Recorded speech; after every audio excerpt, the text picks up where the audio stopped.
Hey guys, I am back with another quick little doodly tutorial. I'm creating these for beginners, and I'm really glad that some of my stuff has been helpful for people who are newer to the program.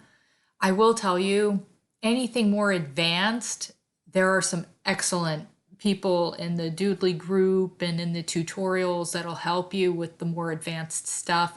Anything that goes with, say, Photoshop or Adobe Illustrator, and even programs like Gimp and Inkscape, which I am not terribly familiar with. I've played with Inkscape a little bit, but there are obviously great ways to go about all the stuff that I'm showing you, but I'm kind of showing you a lot of the newbie version stuff that I've picked up along the way and that haven't necessarily required any additional equipment other than what's pretty much already built into Doodly. Okay, so again, I'm glad these things have been helping you guys out. And the reason for this video is because somebody's been watching my videos and, they had a question. They had noticed one of my little nuggets of wisdom videos, or no, it was a different video. I think it might have been the Luke Perry video where I drew him in. It was a little tribute and I filled in all the color at the end of his little avatars and stuff. And so his question was, how do I get the color filled in at the end like that? So that's what I'm going to show you today. What we've got here is we've got a PNG or a JPG. It's a regular picture, which I created draw paths for. And then we have an SVG, which was ready-made and I had uploaded into the program. Okay? So, and then what I did here, next screen, was I took this girl and I did not create any draw paths for her up until the previous take of this video, which I decided to reshoot, hence what you're watching now. And when I play it, you'll see I kind of created her eye and her eye, eyebrow and, and the hairline. Okay, I'm going to show you how I filled it in at the end. All right, so let's do a really quick preview of what I've got loaded up here so you can see what I'm talking about. We're going to preview. There's my chewing gum girl, and all of these draw paths I created. All right, so I loaded up her picture, I made it bigger, and I literally used Doodly's draw paths to make her picture, and then I filled it in a little bit artistically at the end there.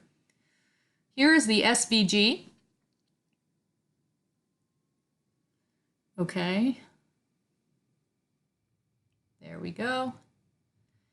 And there's the eyes and eyebrow, and I'm showing you how I've basically filled that in. Okay. So, how do you do this? Let's just say you have a picture of somebody and you want to create the draw paths, which I'm going to tell you right now is time consuming. I would say if you're going to do something like that, the way I've done it, just get ready to get involved in a long art project because that's how I look at it. And I'll usually put music on and just kind of get into a zone and literally trace the features. Okay. But there are other ways to go about it. Again, there's Gimp. I've seen some excellent stuff, excellent videos using Gimp and Inkscape and stuff. But again, just using Doodly and their draw paths. So let's just say I load up the paths. Okay, and just to give you an idea of, I created 73 draw paths for her. That means 73 trace lines, all right? And you can see here how, actually, I think I started here and in this like little whirligig kind of thing. I just sort of filled her in and then I went back and forth to each side, okay? So, and again, with this one, her SVG paths were already loaded in. At the end of her drawing, the color just kind of showed up. And in the last video, I had actually created one additional draw path at the very, very end. And you can see that here because that's not in any of the other preloaded SVGs. I added that just to see how it would look if she kind of filled in from top to bottom like that. and it's very, very quick. So it's an option. I just don't know if under those circumstances you're going to get the payoff you're looking for, but hey, it is something that you can do. All right, so let's go to this girl real quick. So I'll click on her picture. Okay, and as you can see, this is what I did here. All right, so I started to draw in. I'm not making a big thing out of drawing her because it'll take until New Year's, and it's July right now, and I don't think any of us has that kind of time. So, and I'm just gonna get rid of these little additional draw paths here just so I could kind of show you from scratch what I did to fill in her color. Okay, and last one. Actually, that's the last one. Okay. You'll probably want to decide how you want her color to show up at the end. Okay, you can go have it fill in from top to bottom. You can fill it in from side to side, bottom to top. You can do something artistic. Like here, I'm going to create a new path. Oh, and real quick, if you're ever unsure where you left off, okay, you just click on the path, whatever shows up in blue, that's what path you're on. All right, it's just a little extra tip there. All right, so I just created a new path. In this case, I'm going to make it very large. Now, if I wanted it to fill in from the top, I would just get as close to the edge as I could and fill it in this way. Okay, I'll do a little bit just to give you the idea, and you can see it filling in here. What I would recommend, because again, you may end up with little tiny gaps there. What I would recommend, all right, let's get out of here real quick. I'm going to just show you a little hack. All right, just created a new draw path. I'm still at the widest possible angle. Best thing to do, in my opinion, to avoid those little white gaps in the side is create a border using all new draw paths. If you try to use the same draw path, I'm telling you, it's gonna, watch what I do if I try to use the same one. See what happened there? So that's what I'm saying. Do a new path for each line here. All right. I'm going to hit Control Z to undo that last movement. And that is just another little trick you can use. If there's something you want to undo, just hit Control Z, it'll undo it. All right, I've just created, see how I've just created her border here?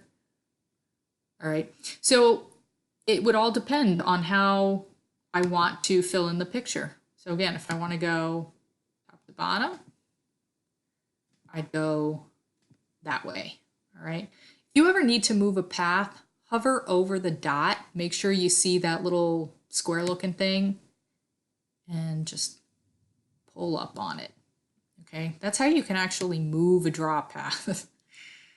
There you go. All right. If you want it really artistic, you know, you could create this whirligig. Okay. If you want to, let me get rid of that real quick. If you want to create a funky effect like that. Okay, so maybe you would do something like that.